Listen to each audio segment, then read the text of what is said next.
hablando de esto que le vamos a presentar a continuación. Mire, este es un tuit del FBI. Dice, hoy el FBI regresó un manuscrito robado, firmado por el conquistador español, así le ponen, ¿eh? Es un genocida, no es un conquistador, no es un héroe, es un hijo de la chingada, del que estamos hablando.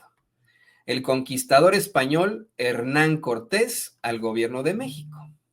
La repatriación de este artefacto cultural que no tiene precio, el cual las autoridades piensan fue robado entre los 80 y los 90, fue el resultado de la muy cercana colaboración entre el FBI, el Departamento de Policía de Nueva York y el Departamento de Justicia junto con el Gobierno de México. Lea más en esta parte, ahí está este pedazo de papel de baño, eso es lo que yo creo que es un pedazo de papel de baño, es una mierda, ¿no? Y hoy en la conferencia de prensa mañanera, desafortunadamente, bueno, hubo la pregunta de un reportero, una reportera muy interesada en el tema.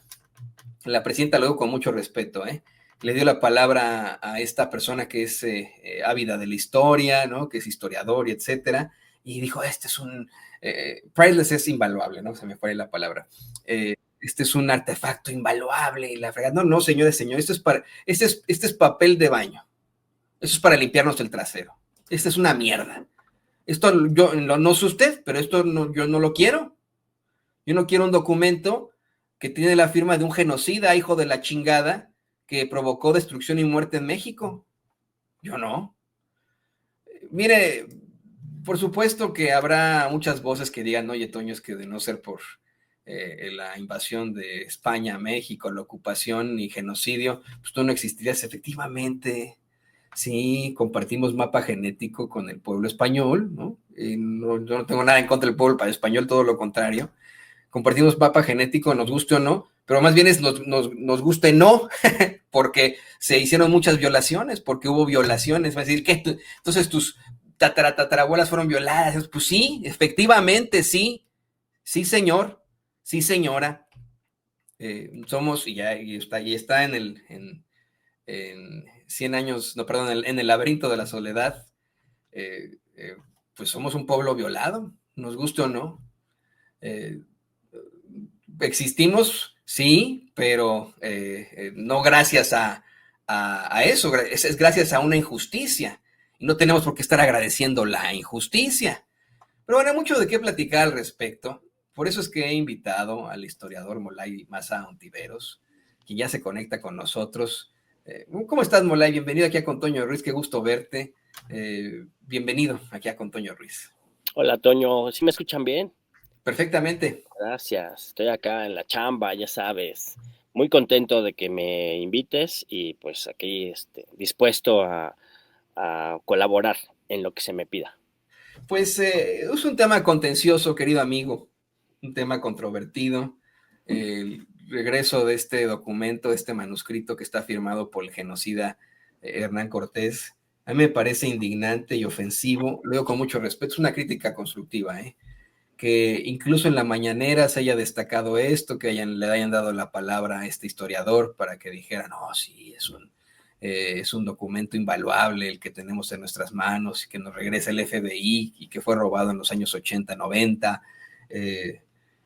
Yo lo que considero, querido Molay, es que se trata pues de un pedazo de papel de baño, no sirve más que para eso. ¿Para qué querríamos tener la firma de este genocida? Pero a lo mejor soy solamente yo, ¿no? A lo mejor estoy equivocado. ¿Qué opinas tú? Pues hay varias aristas que considerar. O sea, en primer lugar, es un documento histórico, eso no se puede negar, ¿no? Es tan histórico como los primeros manuscritos del Mein Kampf de Hitler, ¿no? Que seguramente a muchos ciudadanos alemanes no les gustará, pero es un documento histórico.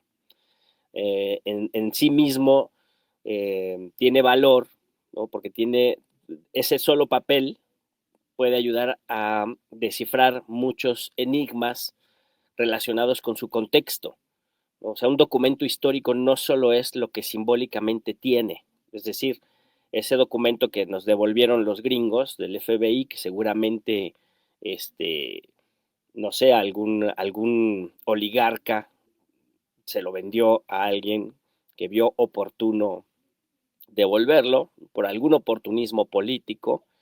Eso ya es otra entraña, ¿no? Pero ese documento, en sí mismo, ¿no? Más allá del texto que tiene escrito,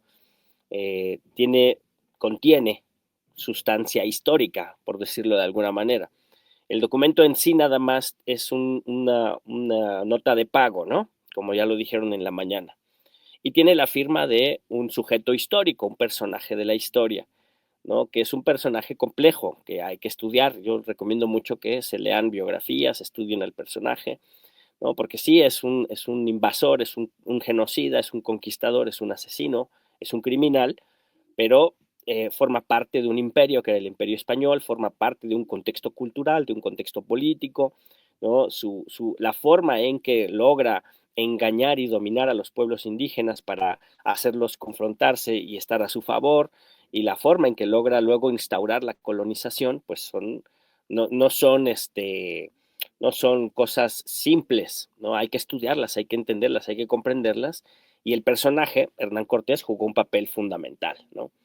Entonces, pero ahí está la firma de ese personaje, ¿no? En sí misma sería como un fetiche, ¿no? A la firma por sí misma darle un valor que no tiene porque pertenece al puño y letra del conquistador, ¿no? Pero en su materialidad, ese documento puede ayudarnos a descifrar varias cosas, ¿no? O sea, que tienen que ver con la caligrafía, que tiene que ver con los materiales de las tintas, que tiene que ver con los materiales del papel, ¿no? Nos puede ayudar a ubicar otros estudios, o sea, una pieza histórica, un documento, un objeto de la historia, no solo por sí mismo tiene un valor en lo que significa y en lo que significaba en su contexto, sino en su materialidad, en su química, en su física, por decirle de alguna forma, ¿no?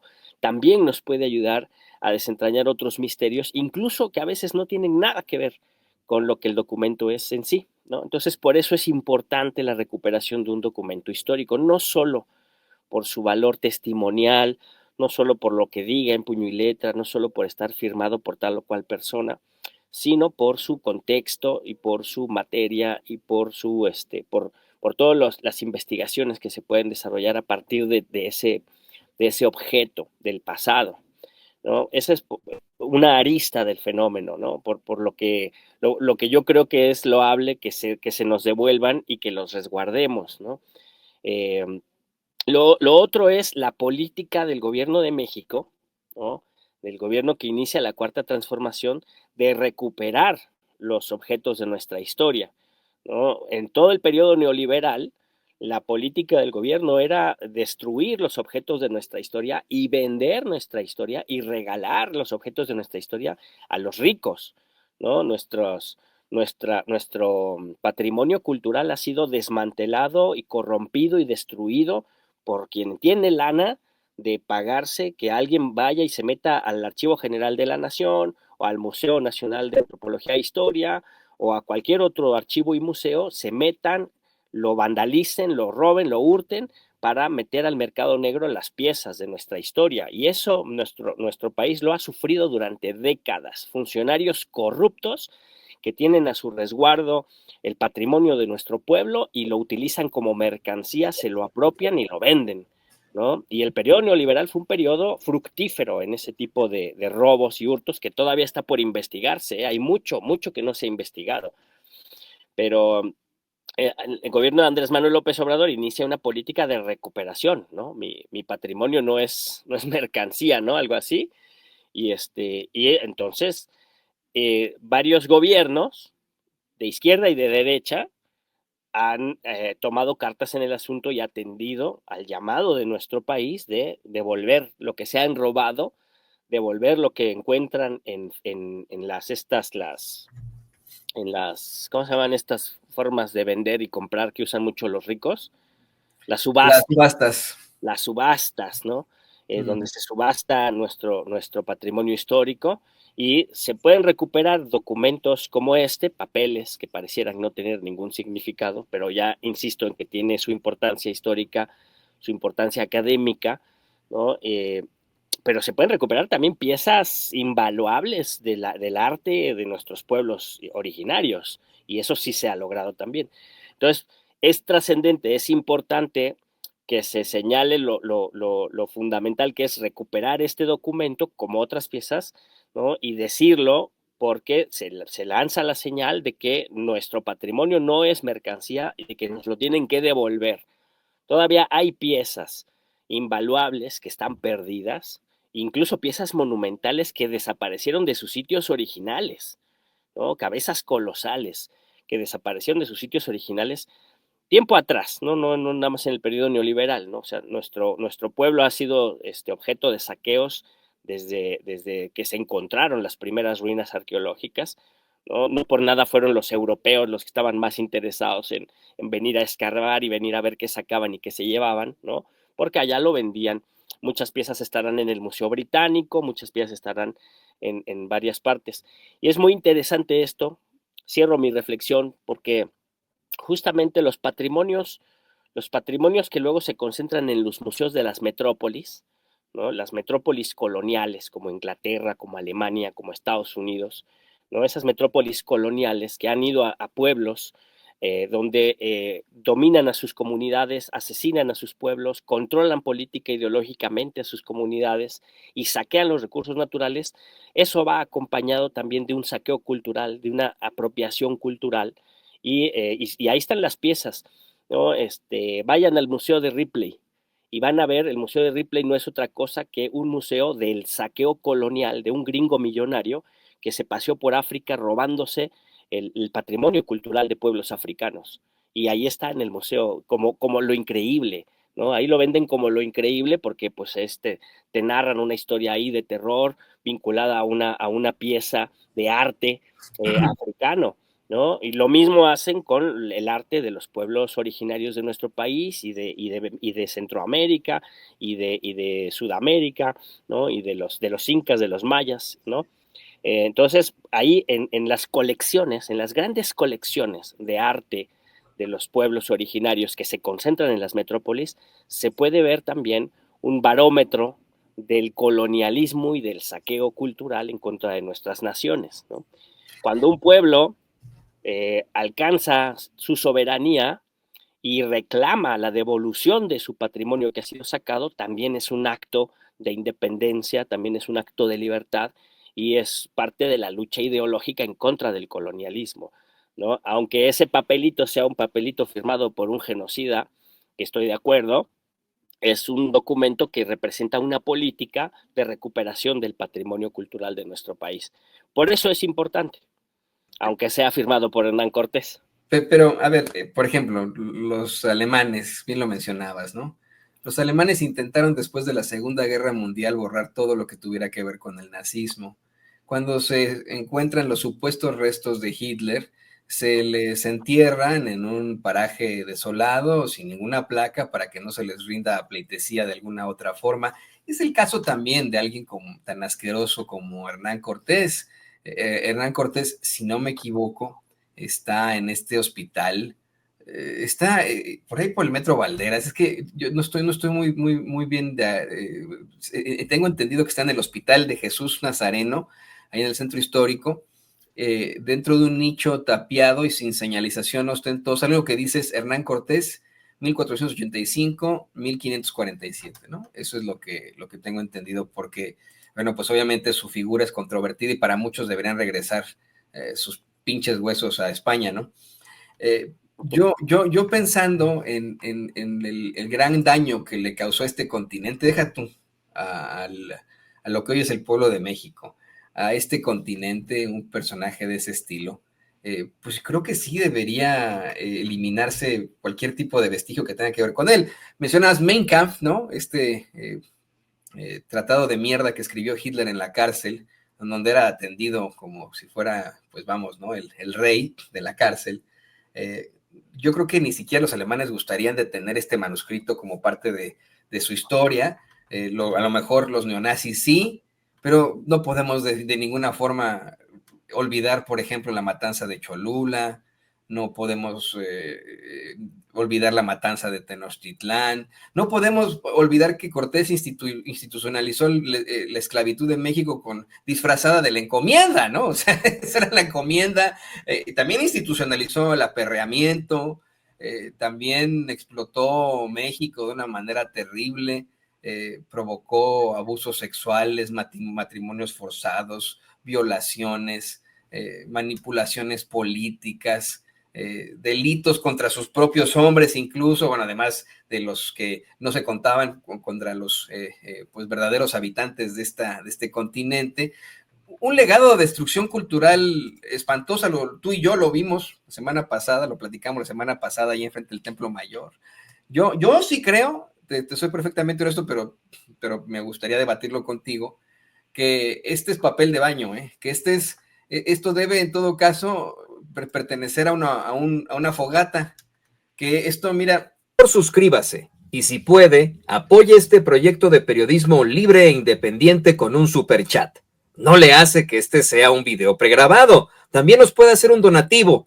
Aquí abajito de la pantalla hay un signo de pesos o de dólares adentro de un corazoncito que dice gracias o thanks. Píquele ahí y apoya la verdad con justicia. Debería ser utilizado para hacernos una limpia ahí en el centro histórico, ahí enfrente del Templo Mayor. ¿Qué opinas, Kiro Molay? Donde se queman libros, arderá la humanidad. Este no es un libro.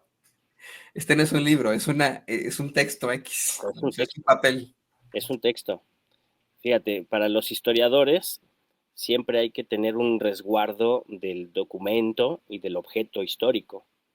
Siempre hay que cuidar el objeto histórico porque te puede decir muchas cosas que en un momento en donde un estudio es preliminar, muchas cosas que aún no te preguntas, muchas cosas que aún no sabes que te vas a preguntar. Entonces, la destrucción de la historia no es un método de lucha que sea loable para la visión del historiador, ¿no? Porque esos objetos que parecen sin sentido o que incluso simbolizan la perversidad humana pueden dar muchas respuestas a preguntas que te digo, parecieran no aparecer, ¿no?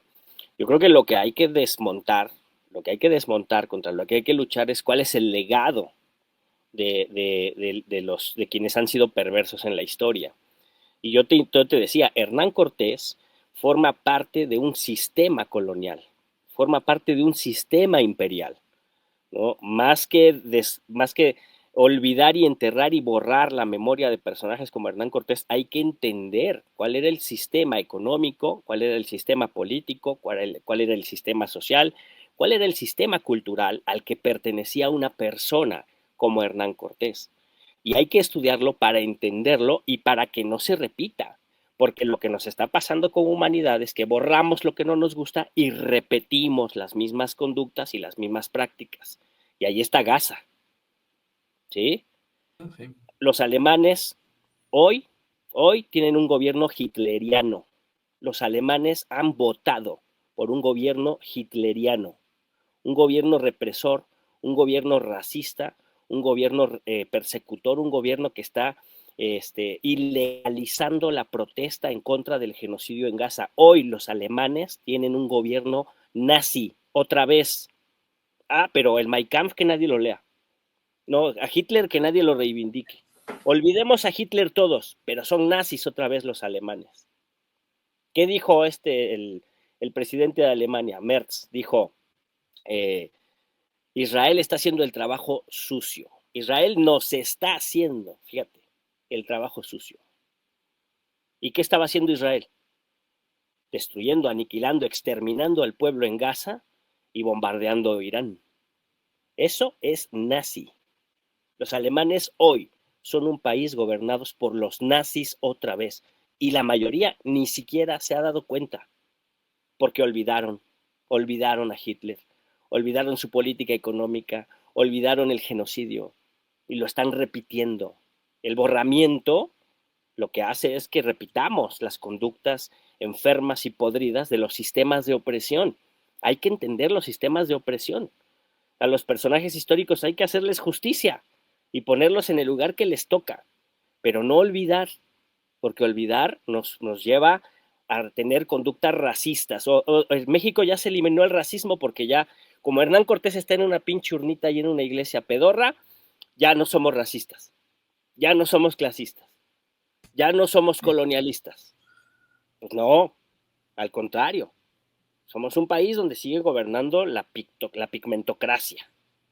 Somos un país donde todavía, a pesar de que hemos tenido grandes logros en la lucha por la democracia, todavía hay clases poseedoras, saqueadoras, dominantes, que están destruyendo los ecosistemas y que se están llenando de dinero a partir de la minería, por ejemplo. ¿No? O sea, la sociedad mexicana todavía tiene muchas deudas con su propia historia y esas deudas no se van a pagar olvidando a los genocidas, enterrándolos, limpiándonos la cola con sus documentos, porque nosotros somos revolucionarios, ¿no? Al contrario, estudiándolos, entendiéndolos, comprendiéndolos y ubicando cuáles son los núcleos teóricos de su dominación, cuáles son los sistemas económicos de su dominación, cuáles son las estrategias propagandísticas de su dominación que siguen vigentes. Siguen vigentes. Hernán Cortés murió hace varios siglos, pero el espíritu de Hernán Cortés todavía cabalga por las calles de Polanco, todavía cabalga por las calles de San Sí, Cristóbal de sí. las Casas, todavía cabalga por donde hay racismo, por donde hay clasismo, en los discursos de odio, en los discursos en contra de nuestro pueblo, en contra de la clase trabajadora. Ahí cabalga Hernán Cortés. En la subjetividad de las clases dominantes y de sus partidos políticos, ahí cabalga el espíritu de Hernán Cortés. Y la izquierda la conciencia crítica lo que debe hacer es estudiarlos, lo que debe hacer es entenderlos, lo que debe hacer es eh, encuerarlos, desnudarlos, ¿no? Algunos creen que Hernán Cortés es un héroe, pues vamos a decirles por qué no, pero para decirles por qué no hay que estudiarlo, hay que estudiarlo, hay que comprender el fenómeno, hay que comprenderlo psicológicamente, qué pretendía, logró lo que quería, yo creo que no, ¿no? Porque él se mete en una coyuntura donde ya había contradicciones muy importantes entre los pueblos que habitaban la Via Yala y logró meterse en esa confrontación con la ayuda de Malintzin, que Malintzin es una figura que se está reivindicando como una víctima de la opresión, que la única salida que encontró para liberarse fue aliarse con este tipo, Hernán Cortés, ¿no? Entonces, parte de superar nuestro machismo y nuestro colonialismo y nuestro racismo es recuperar la figura de Malintzin, por ejemplo, como una mujer inteligente que luchó por su libertad en un contexto en donde esto que llamamos México no existía, ¿no? Donde ella no traicionó a nadie, sino que luchó por su libertad y luchó con pueblos que luchaban por su libertad en contra de los mexicas que también eran unos canijos. Y ahí en esa coyuntura se mete Hernán Cortés. Entonces la historia es más como, no sé si han visto esta serie de Juego de Tronos, ¿no? Discúlpenme por vulgarizar tanto el discurso, pero No, al contrario. la historia es más como Juego de Tronos que como la lucha entre el bien y el mal, ¿no? Porque en Juego de Tronos un poquito el que antes era bueno se hace malo y el que era malo se hace bueno, ¿no? Y a tus personajes favoritos los matan en los primeros capítulos, ¿no? Y entonces la historia de la humanidad es más así, más parecida a eso, ¿no? Los diferentes perfiles, los diferentes personajes juegan papeles virtuosos en un momento y papeles horrendos en otro momento, ¿no? Al paso de los años y del tiempo los vamos entendiendo un poco mejor. Y no estoy defendiendo a Hernán Cortés, no vayan a confundir. Solo digo que hay que mirar más críticamente a los personajes de la historia, los procesos históricos en los que se desenvuelven y no olvidar sus fechorías y los sistemas de opresión para los que funcionan, porque esos sistemas de opresión muchas veces siguen vigentes y tenemos que luchar y desmontar esos sistemas de opresión. Por eso digo que Hernán Cortés cabalga ahí en España, ¿no? Los de Vox reivindican la figura de Hernán Cortés como un conquistador, ¿no? ¿Pero por qué lo reivindican? Pues porque no tienen historia, ¿no? Si ellos quisieran reivindicar una historia profunda y originaria, tendrían que reivindicar su pasado musulmán. Y como son unos racistas y unos dogmáticos pseudocatólicos, no se atreven a reivindicar el glorioso pasado del califato de Córdoba. Entonces, ¿qué tienen que reivindicar? pues la conquista de otros territorios, porque no tienen más, ¿no? Y un personaje como Hernán Cortés que pues habita, ¿no? En nuestros relatos. Yo digo, no hay que olvidar, no hay que quemar los documentos históricos, hay que estudiarlos y hay que aprovecharlos, porque yo te decía, hay muchas investigaciones que no tienen nada que ver, por ejemplo, con la historia de Hernán Cortés, ¿no? Que pudieran favorecerse a partir de estudiar la pulpa con la que está hecha ese documento. Y podría haber una datación de documentos, me estoy inventando algo, una posibilidad que he visto en otras investigaciones, ¿no? Pudiera alguien encontrar la datación correcta de un documento que no sabemos de dónde es, porque tiene la misma pulpa que ese documento que sí sabemos de dónde es y de cuándo es. Y eso podría derivar en descubrir un montón de otras investigaciones. Y lo mismo pasa con la tinta con la que está redactada la carta, ¿ves? Entonces el documento histórico, el material histórico es mucho más valioso que lo que aparenta, ¿no? Por eso siempre tenemos una cosa que se llama la crítica de las fuentes, donde a los documentos o a los objetos del pasado los interrogamos con una visión crítica para conocer otros aspectos que no están directamente relacionados con ese material. Por eso no se puede destruir un documento de esas características y por eso es valioso recuperarlo. No sé si me di a entender, mi querido Toño. Sí, yo te voy a ser muy honesto. También voy a dar un ejemplo tu ejemplo no fue vulgar, fue popular y qué bueno, ¿no? Un ejemplo popular. Cuando yo era niño, empezaron a hacer las presentaciones de estos museos de tortura y pena capital. Somos tú y yo más o menos de la misma edad. Suscríbase y si puede, apoye este proyecto de periodismo libre e independiente con un superchat. No le hace que este sea un video pregrabado. También nos puede hacer un donativo. Aquí abajito de la pantalla hay un signo de pesos o de dólares adentro de un corazoncito que dice gracias o thanks. Píquele ahí y apoya la verdad con justicia. Y sí, yo también fui uno de esos horribles. No, y en un principio eran exposiciones itinerantes, pero gustó tanto que se hicieron ya, ¿no? Museos en todas las principales ciudades del mundo. Y eran exposiciones, en principio, respaldadas por organismos de derechos humanos para que no se repitiera este tipo de circunstancias. Y te soy perfectamente honesto, a lo mejor uno de niño fue por el morbo, ¿no? Dice, ay, como voy a ver lo que podría ver, por ejemplo, en el Museo de Cera, en el calabozo de las torturas y etcétera, ¿no? Pero sales de ahí asqueado y efectivamente sin ningún ánimo de torturar a nadie, sabiendo que la tortura es una estupidez, una situación horrenda que destruye efectivamente a la humanidad. Y me impactó más como niño el haber visto esos horrendos instrumentos de tortura y pena capital que no verlos, que verlos de forma fantasiosa, ¿no? En las películas. Que los platiquen. Que nos los platicaran por ahí, ¿no? Tienes toda la razón, a lo mejor si ponemos este pedazo de mierda en un museo, ¿no? No, tampoco, Y lo exhibimos, no, sí, como tal y como es, lo utilizamos para mostrar, pues que esta es la letra y esta es la firma de un hijo de puta, un hijo de la chingada, que desafortunadamente esclavizó a los pueblos originarios de este continente. Pero fíjate, Toño, te interrumpo nada más por eso que estás diciendo. Yo creo que se le da demasiadas facultades al personaje. Si hablas como de la expedición, el proceso de guerra, el proceso de conquista y la colonización, que son 4 fenómenos históricos complejos, si se los achacas a un personaje. ¿Sí? O sea, que era un pinche dios o qué cosa. No, sí, no, está Pedro de Alvarado, está Diego además, Velázquez, además, o sea, hubo pueblos. Carlos V, ¿no? Sí. Hay un sistema. Sí, es un sistema. Sí. Pero además acá, en la Vía Yala, antes de que fuera América, había pueblos originarios que se aliaron con ellos para derrocar a los mexicas. Porque los mexicas eran unos tremendos, ¿no? Sí, entonces, bueno, o sea, corresponde a contradicciones políticas, contradicciones teológicas, contradicciones económicas, y ahí se pudo meter el sujeto y jugar un papel, ¿no? ¿Qué papel jugó? Yo creo que su papel fue más de expedicionario, ¿no? porque luego intentó ser conquistador, intentó ser colonizador y no lo dejaron. La iglesia, no lo, la iglesia, la monarquía española no lo dejó gobernar, no lo dejaron ser el mero mero, el que repartía, no lo dejaron, lo hicieron a un lado.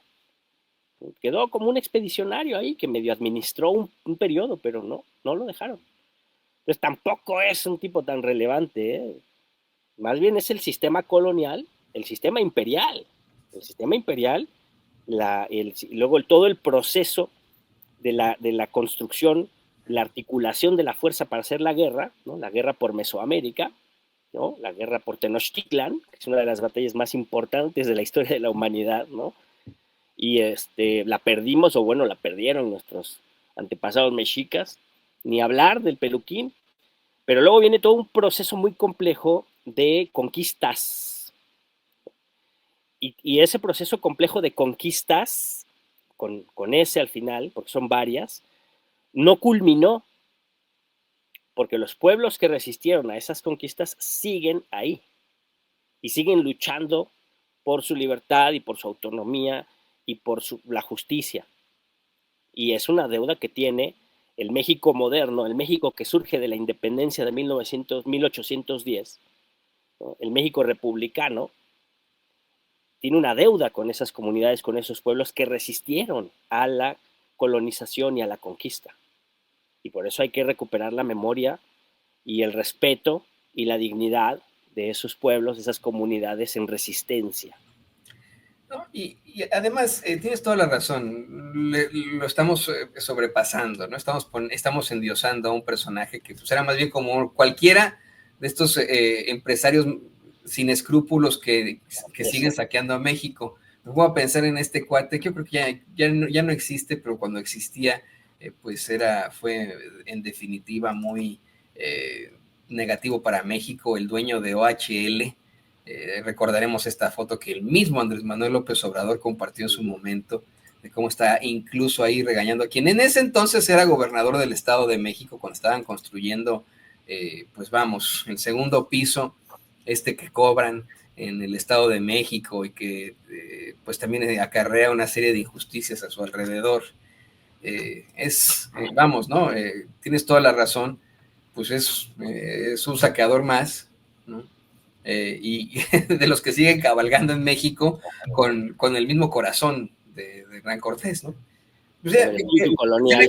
te han aclarado muchas cosas, el chat está incendiado, ¿no? Hay mucha gente específicamente haciendo críticas hacia tu servidor, a ti te quieren mucho siempre, qué bueno. Gracias, no, pero también a mí también me pueden despedazar, no pasa nada, si no, para eso es la libertad, ¿no? Para que dialoguemos y compartamos nuestros puntos de vista, pero siempre hay que argumentar lo mejor posible para ver por dónde va caminando la razón, ¿no? Y a veces no es que la tengamos, sino a veces nos relacionamos con ella y a veces no, ¿no?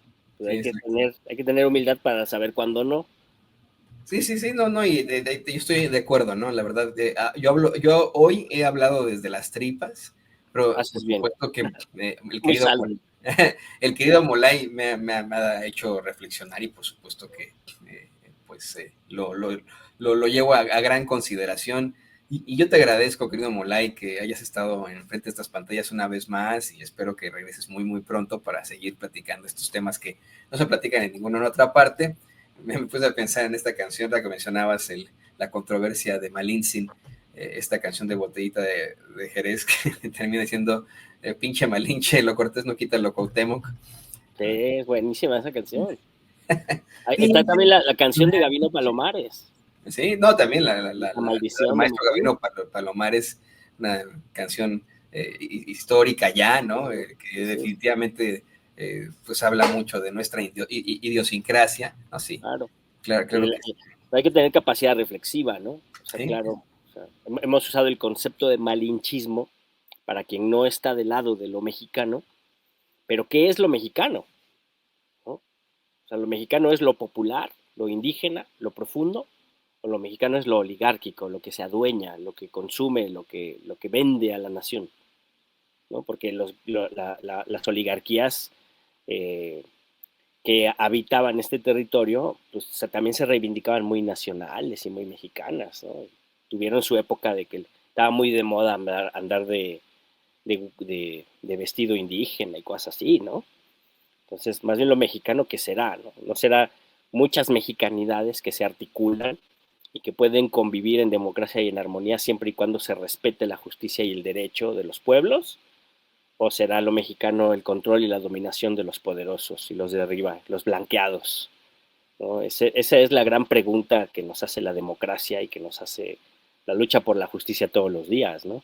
Y Malinche, ¿qué papel juega ahí? La pobre Malintzin era una víctima de sistemas de opresión que habitaban este territorio antes de que llegaran los españoles, ¿no? A Malintzin la vendieron, a Malintzin la prostituyeron, a Malintzin la explotaron, ¿no? Y porque no era una favorecida de su época, pero era una mujer culta, una mujer preparada, que luchó por su libertad al final. Entonces yo creo que hay que reentender, recomprender y replantearnos la figura de Malintzin y proteger nuestro pueblo, nuestra nación, nuestros intereses, siempre en clave de democracia, de justicia social y de derechos humanos para todas y para todos. Creo que eso nos enseña la cuarta transformación. Totalmente de acuerdo, querido Mulay. Y pues, ¿qué te parece que por favor nos compartes tus redes sociales, también las de la 4TV? Ayer qué bueno estuvo el tango, la verdad, a muchos nos hizo también reflexionar, pensar, llorar, el tango por Gaza. Y pues, como siempre, este micrófono abierto para ti, amigo. Gracias. Esa frase de si no te duele ya eres fascista es brutal, ¿no? Sí, sí, sí. Sí, sí, sí. Y completamente real. Brutal, real, aceptable, sí, sí, sí. Oye, pues mira, a mí me encuentran en Facebook y en X y en Trends y en TikTok, así Molay Masa o Molay otra vez. Pero pues acá contigo es donde estamos cotorreando, así que acá con Toño Ruiz me encuentran los camaradas de Sin Censura y con los camaradas desde el norte, ahí con el cubano. Ayer tuvimos una conversación muy chida sobre el aniversario, el cumpleaños 99 del comandante en jefe Fidel Castro Ruz. Y el sábado, este sábado que viene, hay una actividad allá en el parque donde estaban las estatuas de Fidel y el Che. Hay una actividad muy buena por el 99 aniversario de Fidel. Ahí a mediodía, cáiganle en el parquecito que todavía es el Parque San Carlos, ahí en la Tabacalera, pero pronto se llamará Parque de la Solidaridad Fidel Castro Ruz. Ahí nos vemos el sabadito. Pues ahí está la invitación del queridísimo Molay Más Ontiveros, gran historiador, gran compañero, gran amigo. Y el domingo en la marcha del Ángel al Zócalo y a la Cámara de Diputados en contra del genocidio del sionismo, en contra del pueblo de Gaza y del pueblo palestino, por Palestina libre. Hay de hecho varias marchas alrededor del mundo este domingo, sí, por cierto, ¿no? Entonces, únase desde donde usted se encuentre. Nosotros intentaremos hacerlo aquí, en Kansas City, y allá, allá en la Ciudad de México. Pues querido Molay, te mando un abrazo, te lo agradezco como siempre. Seguimos a la próxima. Abrazo, gracias por convocarme. No, al contrario, de verdad, qué buenos comentarios y qué bueno que puedo reflexionar en este tipo de planteamientos. Por eso quise invitar a Molay, porque él es el historiador y él pudo haber dado, pues vamos, la visión de un historiador con conciencia social, ¿no? Porque obviamente no iba a invitar a Krause, ¿no? Además, nos hubiera pasado que como dice Jairo Calixto, el que invita a Krause, o si Krause lo invita a uno, son 7 años sin sexo, y si lo invita el hijo de Krause, son 7 años con sexo, pero sin orgasmo. No, no es cierto. Así lo dice Jairo Calixto, ¿eh?